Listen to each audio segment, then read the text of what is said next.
Hey everyone, welcome back to the channel. Today we're diving into something that affects every homeowner and investor in Alabama, which is property taxes. Whether you're buying your first home or managing a big real estate portfolio, understanding how property taxes work can save you a lot of money and headaches. So here's the thing, property taxes vary drastically by state, and Alabama is a bit of a hidden gem here. Alabama actually has the second lowest property tax rate in the entire country. In this video, we'll go over the basics of Alabama property taxes, provide examples, and I'll also give you my opinion on what changes Alabama politicians could and should, in my opinion, make on property taxes. So let's talk about the basics. One of the most common questions I get is, why don't my taxes match my home's value?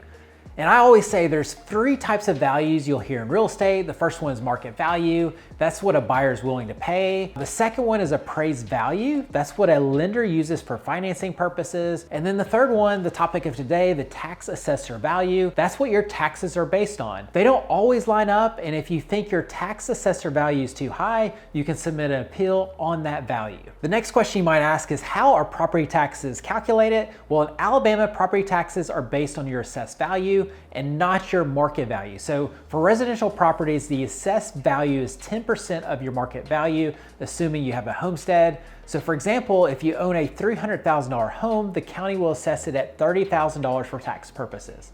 From there, your assessed value is multiplied by your millage rate, which is just a fancy way of saying dollars per thousand. So let's say your home is assessed at $30,000 and your local millage rate is 30 mils. That's $30 per $1,000 of assessed value. That would equal $900 a year of property taxes. Now, here's where it gets a little bit sticky and really kind of tricky. Millage rates vary by city and by county. So let me give you some real examples based on a $100,000 property value. Madison County is $335 per $100,000. Unimproved are $365 for improved property. Huntsville City is $580 per $100,000. Again, these are all homesteaded rates. If they're non-homestead, we'll get to that in a minute, but that will be double that. Decatur is $453 per $100,000. Madison City coming in at the highest at $695 per $100,000. And then Athens and Limestone County coming in at $400 per $100,000. So let's go over some examples. So for a $400,000 home, that'd be $40,000 assessed. Let's say in Athens, you're going to be looking around $1,600. That's $400 times 4, $1,600 per year in taxes if it's homesteaded. But let's look at a non-homestead example. So like a $300,000 home in Madison could cost $4,320 per year. That's compared to just $1,800 if you're buying that same home or that same value home in the county. So that's a big deal for investors and really for homeowners as well. So you have to ask yourself, especially as an investor, will that Madison property generate at least $200 more per month in cash flow or appreciation to justify those higher taxes? Let's talk about saving money, because there are exemptions you need to know about. If you live in your home full time, make sure to claim your homestead exemption.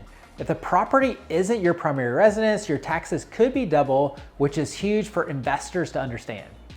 Alabama also offers additional exemptions for seniors, disabled individuals, and also veterans. Check with your county to see what applies to you. When and how to pay. Taxes in Alabama are due October 1st, and they become delinquent after December 31st. So an important tip is your taxes are based on the status of the property as of October 1st. So if you buy a home after that date and it was a rental or new construction, you may face a higher tax bill in your first year. Also, if you forget to claim that homestead exemption after that as well. This can create a big surprise on your loan approval if the purchase price is close to the pre-approval amount, as the lender is likely assuming a homesteaded tax rate.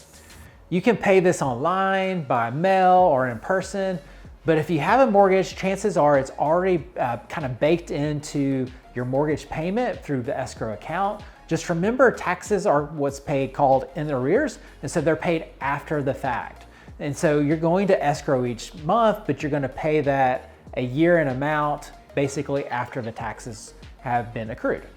Now, what happens if you don't pay? Well, if you don't pay your property taxes, you could face penalties, interest, and even a tax lien sale, where someone else can buy the rights to your property taxes and potentially claim ownership over time.